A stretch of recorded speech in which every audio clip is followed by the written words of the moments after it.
ഭേദഗതിയുമായി ബന്ധപ്പെട്ട പ്രതിഷേധങ്ങൾ ചിലർ മുതലെടുക്കുന്നുവെന്ന് സമസ്ത അവരുടെ മുഖപത്രത്തിൽ പറഞ്ഞിട്ടുണ്ട്. ശ്രദ്ധയിൽപ്പെട്ടിരുന്നു. ജമാഅത്തെ ഇസ്ലാമി അടക്കം ചൂണ്ടിക്കാട്ടിയാണ് പറയുന്നത്. പ്രതിഷേധം അത്തരത്തിൽ നടത്തുമ്പോൾ പലരും പലരുടെ അജണ്ടകൾ സെറ്റ് ചെയ്യുന്നു അവിടെ പ്രതിഷേധത്തിൽ നിന്നാണ് വിമർശനം. അല്ല, അതിൽ മതേതര നിലപാടിൽ വെള്ളം ചേർക്കുന്ന ഒരു നിലപാട് ആരെടുത്താലും ലീഗ് അതിനെ സപ്പോർട്ട് ചെയ്യൂല.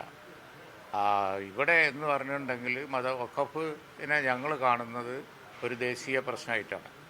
16-ാം തീയതി ഞങ്ങളെ റാലിയുണ്ട്. തീർത്തും സമാധാനപരമായിരിക്കും കോഴിക്കോട്ട്. അതുപോലെ തന്നെ അവിടെ വിളിക്കുന്ന മുദ്രാവാക്യങ്ങളൊക്കെ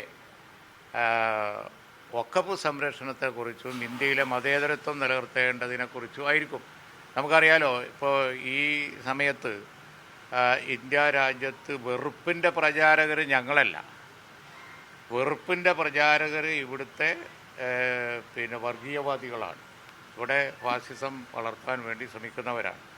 അപ്പോൾ വെറുപ്പിൻ്റെ പ്രചരണം ഏത് ഭാഗത്തുണ്ടായാലും ഞങ്ങൾ അതിനെ അനുകൂലിക്കൂല. അതിപ്പോൾ ഞാൻ നേരത്തെ പറഞ്ഞ കൂട്ടത്തിൽ തന്നെ മതേതരത്വം ട്രസ്റ്റ് ചെയ്യേണ്ട സമയത്തൊക്കെ ഞങ്ങളത് തെളിയിച്ചിട്ടുണ്ട്. ഞങ്ങൾ മതേതരപാതയിൽ ഉറച്ചു നിൽക്കും.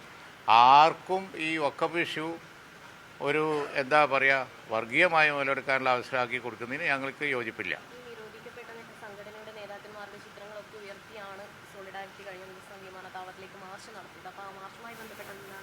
അല്ല, ഞാനിപ്പോൾ അങ്ങനെ ഒരു പ്രത്യേക സംഘടനയുടെ മാർച്ചിനെ പറ്റി അഭിപ്രായം പറയേണ്ട ആളല്ലല്ലോ. അല്ല, അതെ ഇപ്പോൾ നമ്മുടെ വിഷയം ഇതാണ്. വെറുപ്പിൻ്റെ പ്രചാരകർ അപ്പുറത്തുണ്ട്. അപ്പോൾ ഇപ്പുറത്തുള്ളവർ വെറുപ്പിൻ്റെ പ്രചാരകരായാൽ ആരായാലും ഞങ്ങൾ യോജിക്കൂല. അല്ലാതെ പ്രത്യേക പ്രകടനത്തെയും പൊതുയോഗത്തെക്കുറിച്ച് ഞാൻ നോക്കിയിട്ട് പറയാം.